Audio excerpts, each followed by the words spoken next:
సమాజంలో ఏ మార్పును తీసుకురావాలన్నా, ఏ వ్యవస్థను చక్కదిద్దాలన్నా, ఏ విజయాలను సాధించాలన్నా యువత సహకారం లేనిదే సాధ్యం కాదు. యువశక్తిని నిర్వీర్యం చేసిన, యువగళాన్ని నొక్కిపెట్టిన అది సమాజానికి, రాష్ట్రానికి, దేశానికే ప్రమాదకరం. అందుకే యువగళానికి ప్రాధాన్యత ఇవ్వాలంటారు చంద్రబాబు గారు. ఆ ఫలితమే నారా లోకేష్ గారి యువగళం పాదయాత్ర. ఆ పాదయాత్రలో మొత్తంగా 1,50,00,000 మందిని లోకేష్ గారు కలుసుకున్నారు.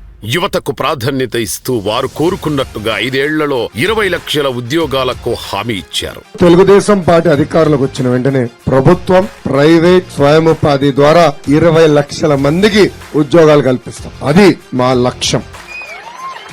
ఆ 20 లక్షల ఉద్యోగాలను తెచ్చేందుకు ఉద్యోగాల కల్పన సబ్ కమిటీ చైర్మన్ గా చాలా కష్టపడుతున్నారు. దేశంలో నైపుణ్య గణన అనేది మొదటిసారి వినడం. ఇటువంటి ఆలోచన మొదటగా చేసింది మంత్రి Lokesh.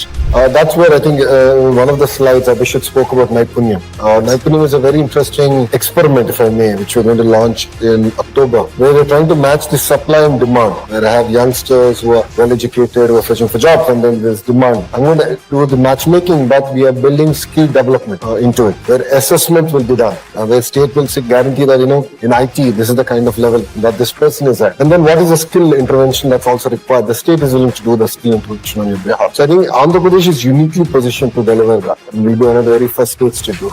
And that's what will make us very different. అంతేకాదు, తన సొంత నియోజకవర్గమైన మంగళగిరిలోనే మొదటగా నైపుణ్య గణన ప్రారంభించారు.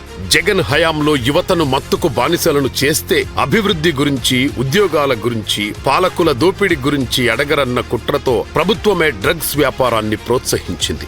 ఆ సమయంలోనే బాధ్యత గల యువకుడిగా డ్రగ్స్ వినియోగ వ్యతిరేక పోరాటాన్ని మొదలుపెట్టారు నారా లోకేష్ గారు. ప్రతి పాఠశాలలో, కళాశాలలో ఈగల్ టీంలను ఏర్పాటు చేయించి డ్రగ్స్ వద్దు బ్రో అనే పేరుతో క్యాంపెయిన్ నిర్వహిస్తున్నారు.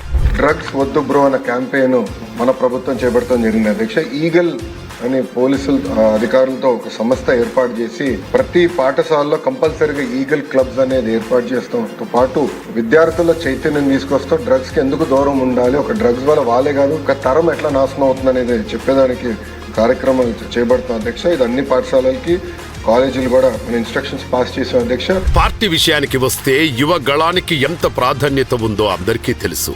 అలాగే సాంకేతికతపై పట్టున్న లోకేష్ గారు పార్టీ పర్యవేక్షణ కోసం మై టీడీపీ యాప్ ను సమర్థవంతంగా వాడుతున్నారు.